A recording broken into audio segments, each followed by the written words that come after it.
Hey guys, welcome back to the channel DN Moto Rider. So இன்றைக்கி பார்த்தீங்கன்னா இந்த Pulsar bike ready பண்ணுற third video. So final video இதில் தான் இருக்கும்னு நினைக்கிறேன். ஸோ மேக்ஸிமம் மேஜர் ஒர்க் எல்லாமே முடிச்சாச்சு. ஸோ ஸ்டில் என்னென்ன ஒர்க்கு பேலன்ஸ் இருக்குது அப்படின்னு பார்த்தீங்கன்னா வந்து செயின் வந்து க்ளீன் பண்ணணும், டீசல் வச்சு க்ளீன் பண்ண போகிறேன். நெக்ஸ்ட் வந்து 2 வீலுக்கும் பெயிண்ட் பண்ணணும். எல்லாம் பார்த்தீங்கன்னா பெயிண்ட் வந்து அப்படியே போயிடுச்சு. ஸோ அது ரெண்டுத்துக்கும் பெயிண்ட் பண்ணணும். ஸோ அப்புறம் பார்த்தீங்கன்னா வந்து டிஸ்க்கு ஃபிக்ஸ் பண்ணணும். டிஸ்க் ஒன்று ஃபிக்ஸ் பண்ணாமல் தான் இருக்குது. அடுத்து வந்து இந்த டேங்க் கீழே வந்து ஃபியூல் கேஜின்னு சொல்லுவாங்கள்ல, ஸோ அதுவும் போயிடுச்சுன்னு தான் நினைக்கிறேன். நான் புதுசு வாங்கிட்டு வந்துட்டேன். ஸோ நான் ஒரு டேங்க் ஃபில் பண்ணுறப்ப என்ன ஆச்சுன்னு பார்த்தீங்கன்னா பெட்ரோல் லீக் ஆச்சு. ஸோ அது எங்கேருந்து வந்ததுன்னு தெரியல. அந்த டிவைஸ் கிட்ட பார்த்தீங்கன்னா ஒரு சின்ன ஒரு ஓரிங் இருக்கும், மேபி அது போயிடுச்சான்னு தெரியல. நான் அதுவும் வாங்கிட்டு வந்த செட்டாக. ஸோ இப்போ அப்படியே அடுத்த என்ன நான் பண்ணுறேன்னு சொல்லிட்டு அப்படியே காமிக்கிறேன் பாருங்கள். ஸோ ப்ரீவியஸ் வீடியோவில் பார்த்தீங்கன்னா கீழே கமெண்ட் பண்ணியிருந்தீங்க. ஸோ வீடியோ லென்த்தாக போட சொன்னீங்க. நெக்ஸ்ட் பார்த்தீங்கன்னா ஒருத்தர் சொல்லி கீழே கமெண்ட் பண்ணியிருந்தாரு, வண்டியோட சவுண்ட் வந்து ஒரு மாதிரி இருக்குது அப்படின்ட்டு. ஸோ நான் அந்த டைமில் வந்து சைலன்சர் போடல, ஸோ அதனால தான் அந்த சவுண்டு. மற்றபடி இன்ஜின் நாய்ஸ்லாம் பக்காவாக இருக்குது.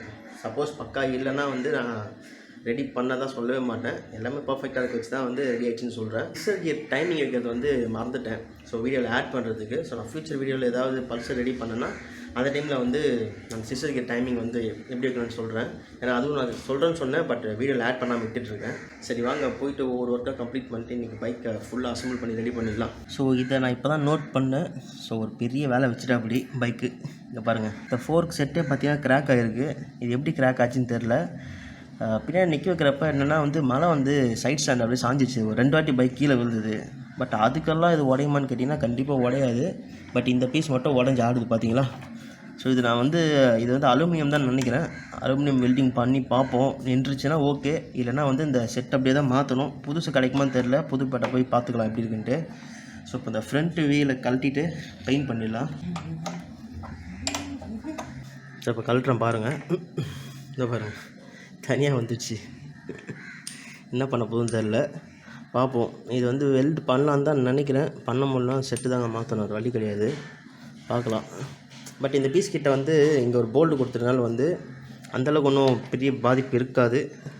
பட் பார்க்கலாம் எப்படி இருக்குன்னு கன்ஃபார்மாக சொல்ல முடியல. ஸோ ஃப்ரண்ட் வீல் பார்த்தீங்கன்னா கழட்டி ஃபுல்லாக அந்த சாண்ட் பவர் போட்டு தேய்ச்சிட்டு வாட்டர் வாஷ் பண்ணி வச்சுருக்கு. வெயிலில் காஞ்சிட்ருக்கு. அது காஞ்சிட்டோடனே அதுக்கு பிளாக் பெயிண்ட் அடிச்சிடலாம்.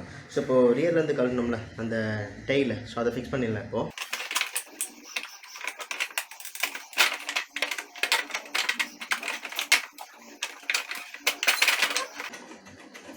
இது கடைசியாக பெயிண்ட் பண்ணிக்கலாம். இப்போ பெயிண்ட் அடிக்கலாம். நான் அடிச்சோம்னா காயாது கண்டிப்பாக. ஸோ ரியர் டைல் செட் வந்து அப்படியே ஃபிக்ஸ் பண்ணியாச்சு. ஸோ இந்த இடத்துல 4 போல்ட்டு அதை போட்டு டைட் பண்ணிட்டேன். இந்த இடத்துல பார்த்தீங்கன்னா கிளாம்ப் ஆல்ரெடி உடஞ்சி தான் இருந்துச்சு. ஸோ அதை மட்டும் ஏதாவது கம்பி போட்டு கட்டிடணும். இந்த பக்கம் நல்லா இருக்குது, போல்ட் போட்டாச்சு. ஸோ கைஸ் பார்த்தீங்கன்னா இப்போது ஃப்ரண்ட் வீல் வந்து நம்ம பிளாக் பெயிண்ட் ஸ்ப்ரே பண்ணிடலாம். ஸோ இது மாதிரி தான் வாங்கியிருக்கேன், ஓகேங்களா. முடிஞ்ச அளவுக்கு க்ளீன் பண்ணி வச்சுருக்கேன். ஸோ இதுக்கப்புறம் ஃபுல்லாக போட்டு ப்ரெஷ் போட முடியலன்னா வந்து பார்த்தீங்கன்னா இதெல்லாம் போக மாட்டேங்குது ஃபுட்ஸாக கூட. ஸோ அப்படியே மேலே பெயிண்ட் ஸ்ப்ரே பண்ணிடலாம்.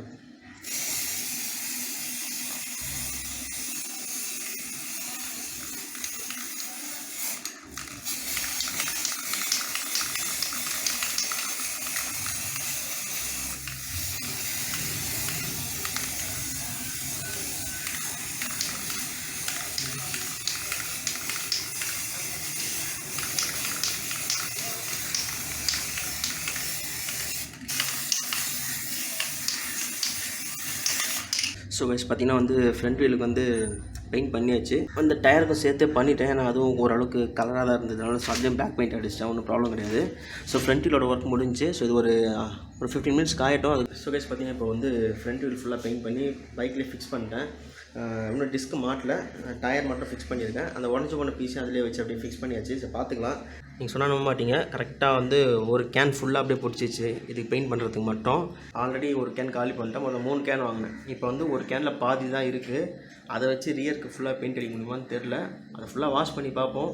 டல்லாக இருந்துச்சுன்னா பெயிண்ட் அடிப்போம், இல்லைனா வந்து அப்படியே ஃபிக்ஸ் பண்ணிடலாம். ஸோ ரியர் வீலே பார்த்தீங்கன்னா பிரேக் ஜாம் ஆகுது, அப்படியே நின்றோம்.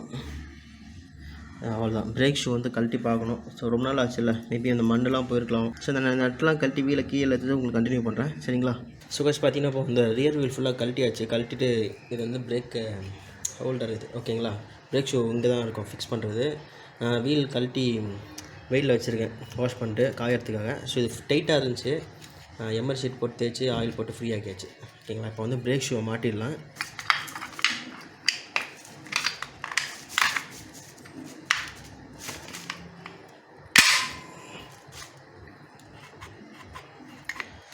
ஸோ அவ்வளோதான், இப்படி தான் பிரேக் ஷூ மாட்டணும். ஸோ லைட்டாக அந்த இடத்துல மாதிரி க்ரீஸ் வச்சுட்டோன்னா இன்னும் நல்லா ஃப்ரீ ஆயிரும். ஸோ பிரேக் ஷூ ஒர்க் பார்த்திங்கன்னா முடிஞ்சு. இப்போ வந்து வீலை கலட்டி வெயிலில் வச்சுருக்கேன், வாஷ் பண்ணிட்டு. ஸோ அதை கொண்டாந்து நம்ம அப்படியே ஃபிக்ஸ் பண்ணிடலாம். ஒன்று செயின் க்ளீன் பண்ணலங்க, செயின் மட்டும் க்ளீன் பண்ணணும். ஸோ மேக்ஸிமம் இன்றைக்குள்ளே முடிஞ்சிடும் ஒர்க்கு. ஸோ இந்த வீடியோ பார்த்திங்கன்னா சிங்கிள் வீடியோ அப்படியே வந்துடும் ஃபுல்லாக. ஸோ கைஸ் பார்த்திங்கன்னா இப்போது டயர் வாஷ் பண்ணி கொண்டு வந்தாச்சு. ஸோ இது வந்து செயின்ஸ் பேக்கெட் அப்போ இதையும் க்ளீன் பண்ணி கொண்டு வந்துட்டேன். ஸோ இந்த வீலையும் இந்த செயின்ஸ் பேக்கெட் அப்படியே கனெக்ட் பண்ணுற இடத்துல ஒரு ரப்பர் புஷ் மாதிரி ஒன்று வரும், ஓகேங்களா. ஸோ இது வந்து பழைசு. இது வந்து நிறைய பைக்கில் பார்த்தீங்கன்னா உங்களுக்கு வண்டி ஃபஸ்ட் கியர் போட்டு மூவ் பண்ணி டக்கு டக்குன்னு ஒரு சவுண்டு ஒன்று வரும். அது எதனால் பார்த்தீங்கன்னா இதனால தான் வரும். இந்த புஷ் வந்து ஹார்ட் ஆகிடுச்சு வச்சிங்களேன். இப்போ பாருங்கள், ஷேக் இருக்கா, இந்த ஷேக் வந்துடுச்சுன்னா நீங்கள் ஒன்ஸ் ஒரு வாட்டி கியர் போட்டு எடுக்கிறப்ப இந்த ஷேக் வந்து உங்களுக்கு பெருசாக தெரியும் வண்டி ஸ்டார்ட் பண்ணி ஓட்டுறப்ப. அதனால் இதை மாற்றிட்டிங்கன்னு வச்சிங்களேன், அந்த வைப்ரேஷன் வராது. ஸோ இது வந்து புதுசு.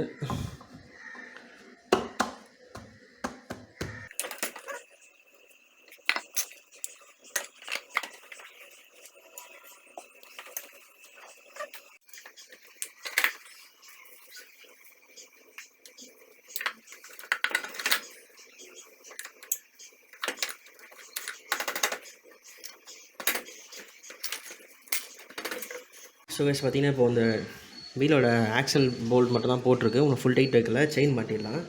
செயின் வந்து க்ளீன் பண்ணி கொண்டு வந்திருக்கேன்.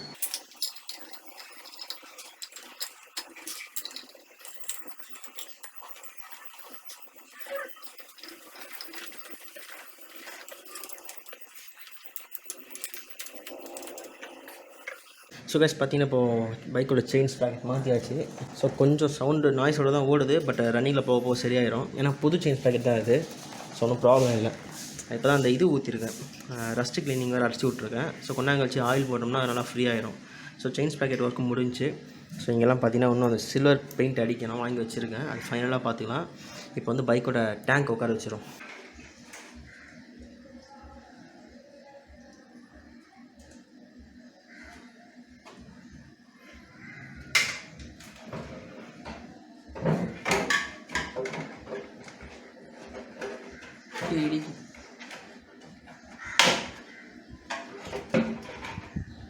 ஸோ கைஸ் ஃபைனலாக பார்த்தீங்கன்னா பைக் ரெடி பண்ணுற வீடியோட ஃபைனல் ஸ்டேஜுக்கு வந்தாச்சு.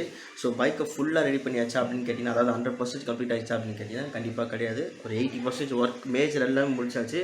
கொஞ்சம் சில்லற ஒர்க் தான் இருக்குது. ஸோ பேலன்ஸ் ஒரு 20%. இப்போ பைக்கை காமிக்கிறேன் பாருங்கள். நெக்ஸ்ட் வந்து பைக்கை ஸ்டார்ட் பண்ணி காமிக்கிறேன். ஸோ அப்போ வந்து சைலன்சர் போடாமல் இருந்துச்சு. இப்போ சைலன்சர் எல்லாமே ஃபிக்ஸ் பண்ணியாச்சுல. இப்போ இருக்க நாய்ஸோ டிஃப்ரென்ஸ் இருக்கும்ல. ஸோ இன்னும் கொஞ்சம் சின்ன ஒர்க்கெலாம் இருக்குது. அது பார்த்திங்கன்னா அதெல்லாம் ஷாப் தந்தால் தான் மாற்ற முடியும். அது வரைக்கும் அப்படியே தான் இருக்கணும். பேசிக்காக பார்த்திங்கன்னா பைக்கோட டயர்லேயும் சுத்தமாக காற்று இல்லை. ஸோ என்கிட்ட டயர் இன்ஃபெக்டர் எதுவுமே கிடையாது. ஸோ அதனால் அப்படியே தான் வச்சுருக்கேன். ஒரு ரவுண்ட் மட்டும் அப்படியே ஓட்டிகிட்டு வந்தேன். அந்த காற்றுல டயரோட நல்லா தான் மூவ் ஆகுது, பட் கொஞ்சம் டைட்டாக இருந்துச்சு. காற்றுலலாம் அப்படி தானே இருக்கும். ஸோ பார்த்திங்கன்னா தெரியும், பைக்கு ஃபுல்லாக அசம்பிள் பண்ணியாச்சு. இப்போ பேலன்ஸ் என்னென்ன ஒர்க் இருக்குது அப்படின்னு பார்த்தீங்கன்னா வந்து இந்த வைசர், இந்த பழைய வைசர் உடஞ்சி போச்சு, நான் கவனிக்கல அதை. ஸோ அது மாற்றணும். நெக்ஸ்ட்டு வந்து நெக்ஸ்ட்டு பார்த்திங்கன்னா ஃப்ரண்ட் டிஸ்கோட மாஸ்டர் சிலிண்டர்கிட்ட 2 காப்பர் வாஷர் வரும். ஸோ ஃபார் எக்ஸாம்பிள் இந்த இடத்துல இந்த இடத்துல ஓஸ் வருதுல, அந்த இடத்துல பார்த்திங்கன்னா அந்த நட்டுக்கிட்ட வர 2 காப்பர் வாஷர் வாங்கலை, மறந்துட்டேன். ஸோ அதனால் டிஸ்கோ மாட்டல, அப்படியே தான் இருக்குது. அடுத்தது பார்த்திங்கன்னா வந்து சீட் கவர் பிஞ்சு போயிருக்கு. இதுவும் நான் கவனிக்கலை. இதுவும் கடை திறந்த பிறகு தான். அடுத்தது பார்த்திங்கன்னா கொஞ்சம் பெயிண்டிங் ஒர்க் இருக்குது. பிளாக் பெயிண்ட் அடிக்கணும். ஸோ இந்த ஓஸ்லலாம் பார்த்திங்கன்னா பிளாக் பெயிண்ட் அடிக்கணும். பிளாக் பெயிண்ட்டும் காலி. எல்லாமே பார்த்திங்கன்னா லாக்டவுன் முடிஞ்சு ஓப்பன் பண்ணால் தான் நம்மளுக்கு ஸ்பேராக இருக்கட்டும் இல்லை பெயிண்டாக இருக்கட்டும் எல்லாமே கிடைக்கும். ஸோ இன்னும் பைக்குக்கு என்ன மேஜராக வாங்கணும் அப்படின்னு பார்த்தீங்கன்னா பேட்ரி ஃபஸ்ட்டு. நெக்ஸ்ட்டு பார்த்திங்கன்னா இந்த டிஸ்க் அசம்பிளியோட copper washer, next seat cover, அப்புறம் விண்ட்ஷீல்ட் வைசர். ஸோ இந்த 4 தான் வாங்கணும் மேஜராக. மற்றபடி எல்லா ஒர்க்குமே முடிஞ்சு. அப்புறம் ஸ்ப்ரே பெயிண்ட் அங்கங்கே அடிக்கணும். ஷார்ட் ரைடு ஃபஸ்ட்டு குட்டி ரைடுலாம் கொண்டு போவோம் பைக்கை.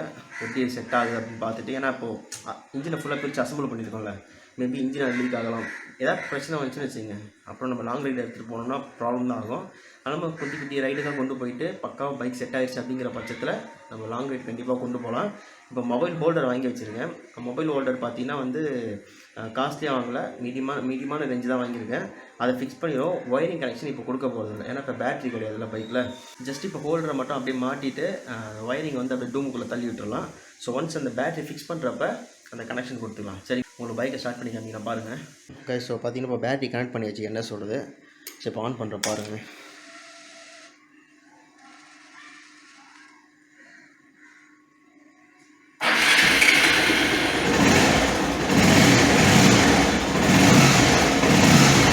பைக்கை ஸ்டார்ட் பண்ணியாச்சு. இப்போ எப்படி இருக்குன்னு பாருங்கள். பீட்டு பக்காவாக இருக்கும். டைமிங் சேஞ்ச் எதுவுமே கிடையாது. பர்ஃபெக்டாக இருக்குது பீட் எல்லாமே.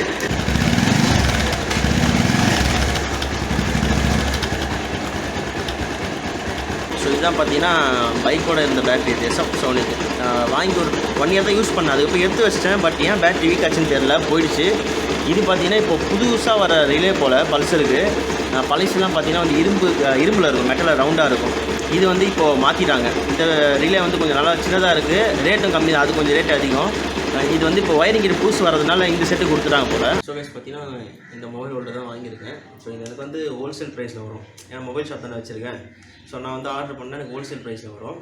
இது கம்மி தான் இது. ஸோ அதனால் தான் இது வாங்க, இந்த பைக் இது போட்டுக்கலாம். என்எஸ்க்கு வந்து நம்ம போபோ போட்டுக்கலாம். இது வித் சார்ஜிங் தான். இது 2.1 ஆம்பு 5 வாட் சார்ஜிங் சப்போர்ட்டில் தான் இருக்குது. சார்ஜிங் போட்டு பார்த்தீங்கன்னா ஒரு ரப்பர் ப்ரொடெக்ஷன் மாதிரி கொடுத்துருக்காங்க, தண்ணி உள்ளே போகாத அளவுக்கு. இது நார்மலாக இல்லை சார்ஜருமே கொடுக்குறது தான். உள்ளே ஒரு சுவிட்ச் இருக்குது, ஒரு USB போட்டு. இந்த பேக்கில் வந்து ரெட் கலரில் இருக்குல்ல இந்த கிளிப்பு மாதிரி, அதை திருப்பணும்னா இந்த ஹோல்டர் பெருசாக இருக்கும். ஸோ நார்மலாக இப்போ வர மொபைல் சைஸ் எல்லாமே சப்போர்ட் ஆகுது. ஸோ மொபைலை உள்ளே வச்சுட்டு இது ப்ரெஸ் பண்ணால் லாக் ஆகிடுது. ஸோ நல்லா தான் பிடிச்சிக்குது. இப்போ நம்ம இதை போய் பைக்கில் போய் ஃபிக்ஸ் பண்ணிடலாம். ஸோ இந்த மொபைல் ஹோல்டரை பார்த்தீங்கன்னா நான் வந்து ஸ்க்ளட்ச் சைடாக ஃபிக்ஸ் பண்ண போகிறேன். இந்த ஸ்க்ளட்ச் ஹோல்டரோட ஒரு போல்ட்டு கொடுத்துருக்கான், அதுதான். ஸோ அந்த போல்ட்டு கழட்டணும்ல, அந்த போல்ட்டில் வந்து ஒரு வாஷர் ஒன்று போட்டுங்க, இன்னும் கொஞ்சம் நல்லா க்ரிப்பு கிடைக்கும். அப்படியே வச்சு ஃபிக்ஸ் பண்ணிடலாம், அவ்வளோதான். இந்த ஸ்க்ளட்ச் லீவர் கரெக்டாக பாருங்கள். நீங்கள் ஒன்ஸ் யூஸ் பண்ணுறப்ப அது ஆட்டோமேட்டிக்காக கீழே இல்லை மேலே தூக்கிக்கும். கரெக்டாக உங்களுக்கு எவ்வளோ வேணுமோ வச்சுட்டு டைட் பண்ணிடுங்க. ஸோ ஃபுல் டைட் வச்சாச்சு. பார்த்தீங்கன்னா தெரியும் ஆரில்.